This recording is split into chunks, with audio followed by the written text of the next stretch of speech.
Good evening friends. आज का जो टिप्स और हैबिट्स लेके आई हूँ, अगर इस तरह से आप अपने इवनिंग के रूटीन करते हैं तो आपको काफ़ी समय बचेगा और आप अपने बच्चों के लिए काफ़ी टाइम निकाल सकते हैं और आपका काम भी जल्दी से हो जाएगा।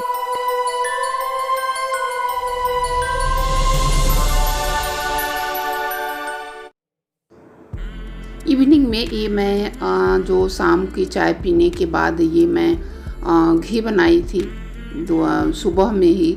तो आज इसको मैं इवनिंग में टाइम मिला तो मैं यहाँ पे इसको जो है अपने जार में रख रही हूँ। इसका एक वाक़या मैं आपके साथ शेयर करती हूँ जो बहुत ही इंटरेस्टिंग भी है और काफ़ी नॉलेज भी मिलेगा। ये पहले जो मैं इसमें घी बना के रखती थी, तो पहले मैं ये जो कंटेनर देख रहे हैं स्टील का, तो मैं इसमें नहीं रखती थी, मैं किसी और में रखती थी और मैं बताती हूँ अभी कि मैं किस में उसको रखती थी। मुझे काफ़ी दिक्कत हुई, काफ़ी मुझे परेशानी हुई और तो फिर तब से मैं ये कंटेनर जो है स्टील का कंटेनर यूज करने लगी। तो घी यहाँ मैंने निकाल लिया है और दो उसमें हैं, जो थोड़े बाकी थे उसमें रखे हैं और बाकी जो है जो यूज होता है उसमें कम है। तो मलाई से ही मैं घी निकालती हूँ और इसकी प्रॉपर वीडियो मेरे चैनल पे ऑलरेडी है, तो उसका जो लिंक है मैं दे दूँगी। तो यहाँ पे नीचे मैं घी का कंटेनर रखती हूँ। तो पहले मैं जो है ये जो अभी मैं आपको एक जार दिखाऊंगी, पहले मैं उसमें रखती थी और उसको मैं यूज करने लगी, क्योंकि ठंडियों में जो होता है वो घी जम जाता है। तो इस तरह के जो हनी वाले आते हैं, डाबर हनी वाले, तो मैं इसी में रखती थी पहले 2-3 करके। जैसा आप देख सकते हैं कि मेरे जो किचन कबर्ड है उसमें कितने सारे हनी के डब्बे हैं, तो मैं इसी में रखती थी। और ये जो कांच का जो, जैसा मैंने कहा कि ठंडी में जो है ये जम गई और मैं निकाल रही थी चम्मच से, तो मैं निकला नहीं, तो सोची कि थोड़ा सा उसके ऊपर से करूं तो पिघल जाएगी और घी निकल जाएगी, बट घी निकली नहीं और मेरे जो कांच के जार हैं वो चटक गए। अब काफ़ी दिक्कत हुआ और इस तरह से मुझे काफ़ी परेशानी हुई। तब से मैं इस तरह के स्टील के कंटेनर में रखने लगी। तो अगर आपके साथ ये प्रॉब्लम अगर कभी होती है, अगर आप कांच में रख रहे हैं तो प्लीज़ आप कांच में मत रखिए, उसको जो है आप स्टील के कंटेनर में रखने की कोशिश करिए। और फिर उसके बाद घी वगैरह रखने के बाद यहाँ पे मैं शाम का डिनर बनाने लगी। और काफ़ी पहले जो है मैंने सब्जियां वगैरह बना ली हैं, लेकिन फिर मैं ये जो है आम का मुरब्बा, क्योंकि आम का सीज़न चल रहा है, तो मैं यहाँ पे आम का मुरब्बा बना रही हूँ, क्योंकि ये सब सीजनली चीज़ हैं और इसे ज़रूर अपने फूड में इस्तेमाल करना चाहिए। तो सिंपल तरीके से बनाया है मैंने, कोई यहाँ पे कोई ख़ास ट्रिक नहीं लगाया है, और सिंपल जिस तरह से लहसुन मिर्चा का डाल के तड़का दिए हैं, उसको भुने हैं, फिर नमक और जो भी मसाले होते हैं, धनिया वगैरह, हल्दी, नमक, गुड़, चीनी डाल के इस तरह से उनको भूना है, फिर हल्का सा उसमें पानी डाला है। और यहाँ पे आप देख सकते हैं ये मैंने केले की सब्ज़ी भी बनाई है एक, और ये हमारा जो डिनर है, डिनर मेरा हम लोग का बन गया है। डिनर बनाने में मुझे मुश्किल से आधे से पौना घंटा लगते हैं, क्योंकि मेरी सारी तैयारियां पहले से ही रहती हैं। अगर आप मेरे पुराने व्यूवर हैं तो देखते ही होंगे, जैसे लहसुन वगैरह छील के रखना, बाकी चीज़ें मैं करके ही रखती हूँ। और आधा पौन घंटा में मेरा जो है डिनर बन के तैयार हो जाता है। और उसके बाद हम लोग 9 से 9:30 के बीच में हम लोग खाना खा लेते हैं। ऐसा इसलिए हम लोग करते हैं क्योंकि मैं रोटियां तुरंत सेकती हूँ और तुरंत हम लोग जो है खाना खा लेते हैं। 9 से 9:30 के अंदर ही हम लोग का जो डिनर है वो हो जाता है। इसलिए ऐसा क्योंकि तुरंत खाने के बाद जो है मैं अपना किचन वगैरह क्लीन करती हूँ, और जब भी खाना खाइए, जब भी डिनर अपना करिए, तो 2 घंटे पहले कुछ मत खाइए, क्योंकि जो हमारा डिनर हो अच्छे से डाइजेस्ट नहीं होगा। तो इस तरह से अपना मैं रूटीन करती हूँ, चाहे तो आप भी इस तरह के फॉलो कर सकते हैं। उसके बाद हम लोग का डिनर वगैरह हो गया है।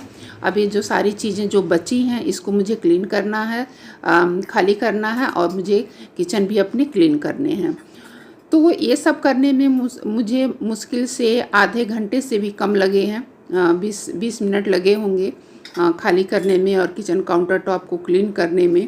और क्योंकि मैं रात में ही किचन क्लीन कर लेती हूँ और उसके बाद जो है सुबह के लिए मेरा किचन एकदम तैयार रहता है, और जो भी हम अपना फूड बना सकते हैं, बस हल्का सा काउंटर टॉप पोछा, उसके बाद जो है हमारा किचन रेडी रहता है।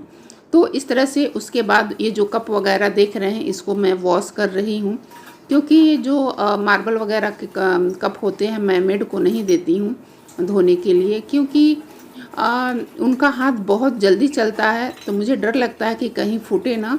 और वैसे भी मैं फाइबर और इस तरह के जो कांच के एक्स्ट्रा बर्तन होते हैं मैं नहीं देती हूँ, खुद ही धोती हूँ। और बाकी बर्तन जो है मैंने अपने आंगन में निकाल दिया है। और मेरा ये कोशिश रहता है कि रात में जो है सिंक में क्लीन करके ही सोऊं, और क्योंकि जूठे बर्तन जो है सिंक में नहीं रखने चाहिए, और क्योंकि उसमें जो है बैक्टीरिया और बाकी भी चीज़ें आती रहती हैं, तो किचन के काउंटर टॉप पे गंदगी ज़्यादा फैलती है, तो इसी वजह से, और हमारी सेहत के लिए भी अच्छा नहीं होता है।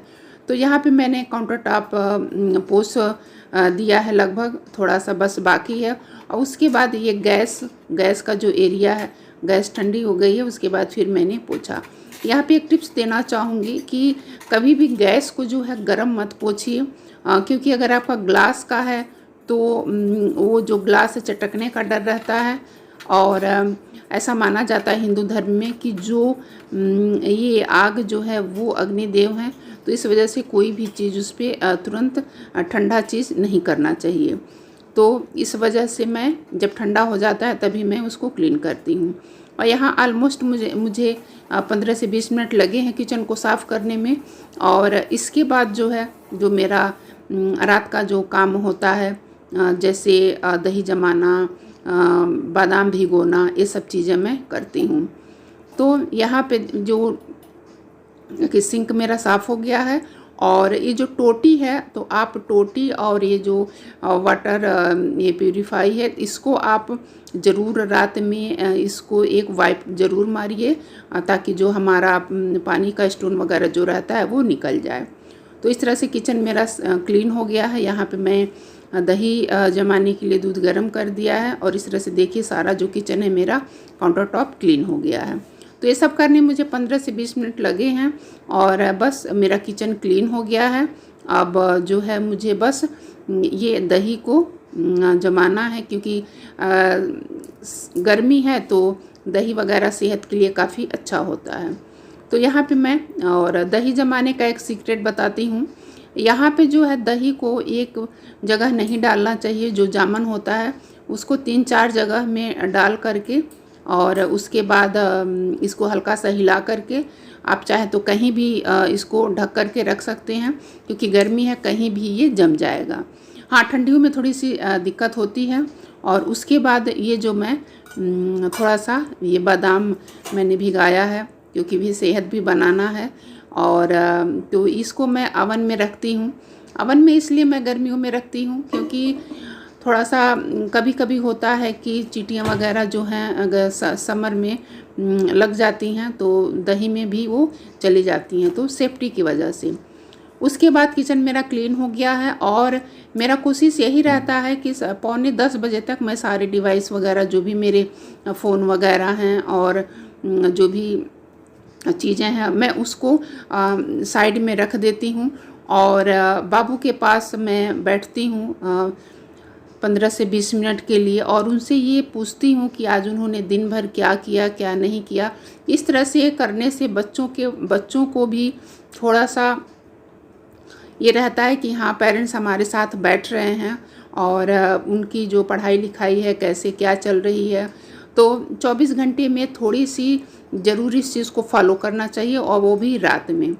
अगर आप दोनों जैसे पेरेंट्स होते हैं तो दोनों जॉब पे रहते हैं, तो दोनों में से पेरेंट्स में से चाहे मदर या फिर फादर एक लोग को बच्चों के पास ज़रूर बैठना चाहिए। ऐसे उनकी एक्टिविटी का पता चलता है कि वो क्या कर रहे हैं, क्या नहीं कर रहे हैं।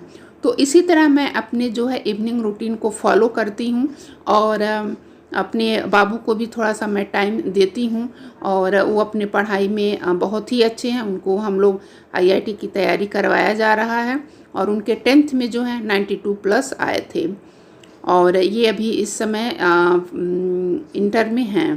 तो IIT की तैयारी हम लोग नॉन स्कूलिंग करवा रहे हैं। तो मैं ज़रूर यहाँ से मैं उनको ये करती हूँ। तो आप भी इस चीज़ को फॉलो करिए और अपने बच्चों को भी टाइम दीजिए। तो इस तरह से इवनिंग रूटीन करने से आपके पास काफ़ी टाइम बच जाएगा और आपका जो काम है वो बहुत जल्दी से हो जाएगा। आफ्टर 2 घंटे में जो इवनिंग का सारा वर्क है आपका फिनिश हो जाएगा। तो इस टिप्स को और इस हैबिट्स को ज़रूर अब आप अपनाइए और अपने जो बच्चे हैं उन पे ज़रूर ध्यान दीजिए। तो आशा करती हूँ कि इस मेरे रूटीन से आपको काफ़ी हेल्प मिला होगा। कुछ भी पसंद आया होगा तो लाइक शेयर सब्सक्राइब ज़रूर करिएगा। फिर मिलती हूँ अगले वीडियो में, तब तक के लिए बाय बाय।